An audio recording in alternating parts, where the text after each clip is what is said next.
Welcome back. Each week we take you around the Summit League, put the spotlight on campus of one of the member schools, and this week we take you to Fort Wayne, Indiana.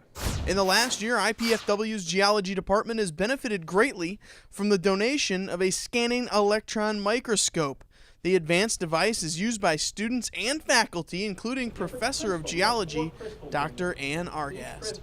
It's a device that uses an electron beam to image at very high resolution, at high magnifications, or to do chemical analysis on very small areas.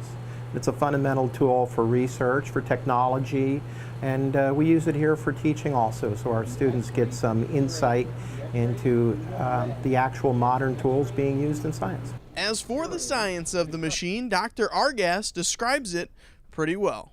There's an electron source at the top of the column, and we accelerate those electrons down the column right now through a 20,000 volt potential. So the electrons get a lot of energy going down.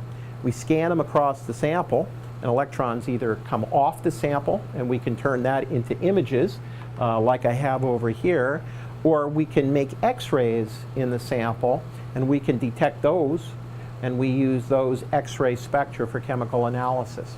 We can do a quantitative analysis on something finer than a human hair. It gives us a lot of really detailed information. How exciting is it to have something like this? Well, it's fantastic. You know, these are the tools that that we as scientists expect to use, we need to use for our research and to teach with. So having such a nice unit available to us at IPFW is really a wonderful thing. It's very nice to have it. I understand that most of the schools that have this caliber of machine, undergrad students are almost never allowed to touch it because there's always grad students doing research on it, or the school is contracted to do certain things on it, and we have a great opportunity to use the machine. Not just the students, prospective students too.